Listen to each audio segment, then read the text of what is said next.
بسم اللہ الرحمن الرحیم۔ السلام علیکم بختاور اسلامک ٹی وی کے معزز ناظرین، امید کرتی ہوں کہ اللہ پاک کے فضل و کرم سے آپ سب خیر و عافیت سے ہوں گے۔ ویڈیو شروع کرنے سے پہلے میری چھوٹی سی آپ سے گزارش ہے کہ ایک بار درود پاک پڑھ کر نبی کریم صلی اللہ علیہ وآلہ وسلم کی خدمت میں پیش کرے۔ میری پیاری بہنوں، ماہ شعبان کا مہینہ یہ بہت بابرکت اور فضیلت والا مہینہ ہے۔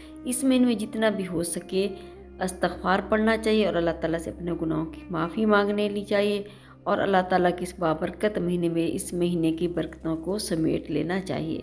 میری پیاری بہنوں، آج کا وظیفہ بہت ہی خاص ہے، کیونکہ یہ وظیفہ ان والدین کے لیے جن کی اولاد نافرمان ہو چکی ہے، اپنے والدین کو گالی گلوچ کرتی ہے، اپنے والدین کو مارتی پیٹتی ہے، اور والدین چاہتے ہیں کہ ان کے بچے ان کے تابع دار ہو جائیں، ان کے فرما بردار ہو جائیں، تو وہ لوگ اس پر عمل لازمی کرے جو اپنی اولاد کے ہاتھوں ذلیل اور خوار ہو رہے ہیں۔ میری پیاری بہنوں، بچہ چاہے چھوٹا ہے یا بڑا ہے، اللہ تعالیٰ صرف 21 دنوں کے اندر وہ آپ کا تابع دار ہو جائے گا انشاءاللہ، اور آپ کا خدمت گزار بھی ہو جائے گا اور اپنے والدین کی ہر بات کو مانے گا۔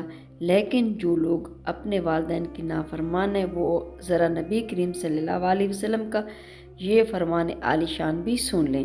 نبی کریم صلی اللہ علیہ وآلہ وسلم نے ارشاد فرمایا، والدین کا نافرمان اگر روزے رکھے اور باجماعت نماز پڑھے اور اس کا انتقال روزے کی حالت میں ہو جائے، اور یہ انتقال اس حال میں ہو کہ اس کے والدین اس سے ناراض ہوں، تو جب وہ اللہ تعالیٰ سے اس حال میں ملے گا کہ اس کے والدین اس سے ناراض تھے، تو اللہ تعالیٰ اس پر غضب فرمائے گا۔ ایک دوسری جگہ نبی کریم صلی اللہ علیہ وسلم نے فرمایا، شب معراج کی رات جب مجھے آسمانوں کی سیر کرائی گئی تو میں نے دیکھا کہ کچھ لوگ آتش کی شاخوں پر لٹکے ہوئے۔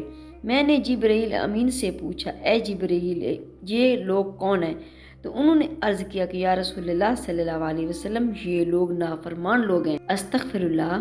ایک اور جگہ آپ صلی اللہ علیہ وسلم نے ارشاد فرمایا کہ جس نے اپنے والدین کو گالی دی، اس کے سر پر جہنم میں اس قدر آتش کے انگارے برسائے جائیں گے جس قدر آسمان سے زمین پر بارش کے قطرے برستے ہیں۔ پھر آپ صلی اللہ علیہ وسلم نے ارشاد فرمایا کہ جس نے والدین کی نافرمانی کی، اس نے اللہ تعالیٰ اور اس کے نبی کریم صلی اللہ علیہ وسلم کی نافرمانی کی، اور والدین کے نافرمان کو جب قبر میں دفن کر دیا جائے گا تو قبر اس طرح اس کو دبائے گی کہ اس کی پسلیاں ٹوٹ پھوٹ کر ایک دوسرے میں گھس جائیں گی، اور قیامت کے دن لوگوں میں سب سے زیادہ سخت عذاب انہی لوگوں کے لیے ہوگا۔ نبی کریم صلی اللہ علیہ وسلم نے اصحاب کرام کو فرمایا کہ کبھی بھی اللہ رب العزت کے ساتھ کسی کو شریک نہ ٹھہرانا اور والدین کی نافرمانی نہ کرنا۔ تو ناظرین، اس سے ثابت ہوا کہ عبادت کے بعد اگر اطاعت ہے درجے کا لحاظ سے تو وہ والدین کی اطاعت ہے، اور گناہ میں شرک کے بعد والدین کی نافرمانی کا گناہ سب سے بڑا گناہ ہے۔ اس قسم کی شدت سے شدت سزائیں بتائی گئی ہیں، لیکن آج کے دور میں پردہ اٹھا کر دیکھ لیں، ہر دوسرا بندہ اپنے والدین کا نافرمان ہے۔ کوئی والدین کو گالیاں دے رہا ہے، کوئی گھر سے دھکے مار کر باہر نکال رہا ہے، تو کوئی کسی طریقے سے اپنی والدین کو اذیت دے رہا ہے۔ میری پیاری بہنوں، خدا را جن کے والدین حیات ہیں ان کی قدر کریں تاکہ جنت آپ کا مقدر بن جائے۔ میری پیاری بہنوں، آج کا عمل آپ کو بتاؤں گی کہ اس سے پہلے آپ سے گزارش ہے کہ ویڈیو کو اینڈ تک لازمی دیکھیے گا۔ میری پیاری بہنوں، یہ وظیفہ، یہ عمل بڑے مجرب اور بڑا ہی طاقتور عمل ہے۔ یہ عمل آپ نے صرف 21 دن پڑھنا ہے۔ اگر آپ کے بچے بڑے ہیں، ان کے لیے بھی آپ یہ وظیفہ کر سکتے ہیں۔ اگر آپ کے بچے چھوٹے ہیں تو ان چھوٹوں بچوں کے لیے بھی آپ اس وظیفے کو کر سکتے ہیں۔ میری پیاری بہنوں، آپ نے چینی پر یہ عمل کرنا ہے، اور اس عمل کو آپ نے مسلسل 21 دنوں تک جاری رکھنا ہے۔ عمل کیسے کرنا ہے، عمل کرنے کا طریقہ آپ اچھی طرح سن اور سمجھ لیں۔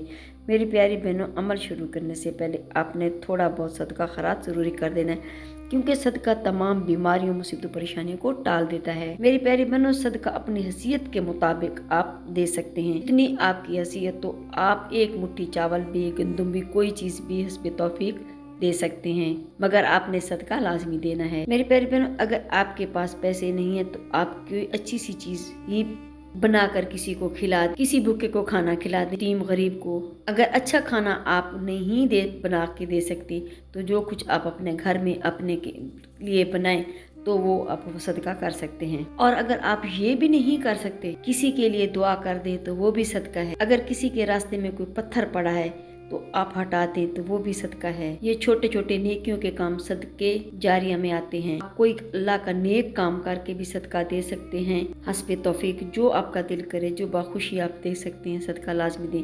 تو میری پیاری بہنوں، صدقے کے بعد آپ نے تھوڑی سی چینی لینی ہے اور تھوڑی سی چینی لے کر آپ نے تنہائی میں بیٹھ جانا۔ تنہائی میں ایسی جگہ بیٹھے جہاں آپ کے وظیفے میں کوئی خلل پیدا نہ کرے۔ یہ وظیفہ دن میں کسی وقت بھی آپ یہ وظیفہ کر سکتے ہیں۔ تو سب سے پہلے آپ میرے پیارے نبی کریم صلی اللہ علیہ وآلہ وسلم کی ذات پر درود پاک کا نذرانہ پیش کریں۔ درود پاک آپ نے کم از کم 3 مرتبہ اور زیادہ سے زیادہ جتنی آپ کی ہمت ہے آپ نے اس کے مطابق درود پاک پڑھ لینا ہے۔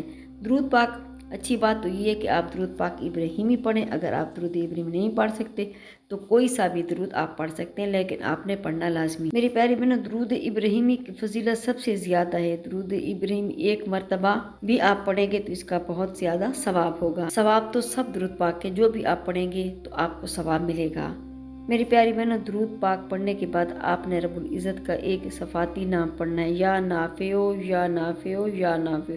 اس نام کی تسبیح آپ نے 1 تسبیح پڑھنی، یعنی کہ 100 مرتبہ آپ نے اللہ تعالیٰ کا یہ صفاتی نام پڑھنا ہے۔ جب آپ 100 مرتبہ اللہ تعالیٰ کا یہ صفاتی نام پڑھ لیں تو اس کے بعد آپ نے 7 مرتبہ سورۃ کوثر کو پڑھنا ہے۔ پھر سورۃ کوثر کے بعد آپ نے 7 مرتبہ سورۃ الحمد شریف پڑھنی ہے۔ پھر اس کے بعد آپ نے 7 مرتبہ سورۃ اخلاص پڑھنی ہے۔ پھر آخر میں آپ درود پاک پڑھیں، جو درود پاک آپ نے شروع میں پڑھا تھا، جتنی مرتبہ آپ شروع میں درود پاک پڑھا تھا اتنی ہی مرتبہ آپ نے آخر میں پڑھنے۔ میری پیاری بہنوں، جو سارا عمل بتا اسی کے طریقے سے آپ نے اس عمل کو کرنا ہے۔ پڑھ لینے کے بعد جو چینی آپ نے اپنے سامنے رکھی ہوگی، اس چینی پر آپ نے دم کر دینا۔ دم کرنے کے بعد آپ نے اللہ تعالیٰ کی بارگاہ میں اپنی اولاد کے لیے خصوصی دعا مانگنی ہے۔ میری پیاری بہن، اگر آپ کے گھر میں بچے زیادہ ہیں تو اس چینی میں سے تھوڑی تھوڑی چینی کسی چیز میں ملا کر وہ چیز اپنے بچوں کو کھلا سکتے ہیں، یا پھر جو چیز بھی اپنے بچوں کو کھلانا چاہتے ہیں اس چیز میں وہ میٹھی چینی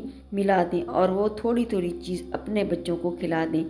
ایک طریقہ تو یہ ہو گیا کہ اگر آپ کے بچے دور ہیں یا پھر آپ کے بچے آپ کے ہاتھ سے کھانا نہیں کھانا چاہتے، کیونکہ وہ تو نافرمانی کے قائل ہو چکے ہیں، ان کی مرضی ہے وہ آپ کی بات مانے یا نہ مانے، تو پھر آپ نے کرنا یہ ہے کہ یہ عمل، یہ وظیفہ پڑھنے کے بعد آپ نے تصور میں اپنے بچے کے دل اور دماغ پر پھونک مار دینی ہے۔ دوسرا طریقہ کار یہ ہے کہ اس عمل کو اس طریقے سے بھی پڑھ سکتے ہیں۔ میرے پیارے بہن، دوسرا طریقہ یہ ہے کہ اس عمل کو، اس وظیفے کو آپ نے مسلسل 21 دنوں تک جاری رکھنا ہے۔ روزانہ تھوڑی سی چینی لینی ہے اور اس چینی پر روزانہ آپ نے اسی طریقے سے یہ وظیفہ پڑھ لینا ہے۔ وقت کی کوئی قید نہیں ہے، جو وقت آپ کو مناسب لگے اس وقت میں آپ یہ عمل کر سکتے ہیں۔ اللہ تعالیٰ نے چاہ تو میرے بتائے گئے وظیفے پر آپ نے عمل کیا تو انشاءاللہ 21 دنوں کے اندر آپ کے بچے راہ راست پر آ جائیں گے۔ انشاءاللہ آپ کا کہنا بھی مانیں گے، آپ کے قابو میں بھی رہیں گے اور آپ کی خدمت بھی کریں گے، اور جو بچے نافرمانی کرتے تھے وہ نافرمانی کرنا چھوڑ دیں گے انشاءاللہ۔ یہ اتنا طاقتور اور مجبر عمل ہے۔ جب آپ اس عمل کو کریں گے تو اس کے اثرات چند دنوں ہی میں آپ کو نظر آنا شروع ہو جائیں گے انشاءاللہ۔ میری پیاری بہن، رب العزت سے دعا گوں کہ اللہ پاک میرے ان تمام بہن بھائیوں کو یہ عمل اور یہ وظیفہ پڑھنے کی توفیق عطا فرمائے جن کے بچے نافرمان ہیں، جن کا کہنا نہیں مانتے، اور میری پیاری بہنوں، اس وظیفے کو صدقہ جاریہ سمجھ کر دوسروں کے ساتھ شیئر کرنے کی اللہ تعالیٰ آپ کو بھی توفیق عطا فرمائے، اور اللہ تعالیٰ سے دعا ہے کہ 5 وقت کا نمازی بنائے، صراط مستقیم پر چلنے کی توفیق عطا فرمائے، آمین۔ اللہ تعالیٰ سے میری دعا ہے، اللہ تعالیٰ آپ تمام مسلمانوں کی پریشانیوں کو آسانی میں بدل دے، اور اللہ تعالیٰ ہم سب کو صراط مستقیم پر چلنے کی توفیق عطا فرمائے۔ میری پیاری بہنوں، میری کوشش تو یہ ہوتی ہے کہ اچھی سے اچھی ویڈیو لے کے آپ کی خدمت میں پیش کروں تاکہ زیادہ سے زیادہ آپ فائدہ اٹھا سکیں۔ جزاک اللہ۔ اگر میری آج کی ویڈیو آپ کو اچھی لگی ہو تو لائک کریں، شیئر کریں، سبسکرائب کریں، بیل آئیکن کو پریس کریں تاکہ ہر آنے والی میری ویڈیو آپ تک بآسانی پہنچ سکے اور میری حوصلہ افزائی ہو۔ فی امان اللہ۔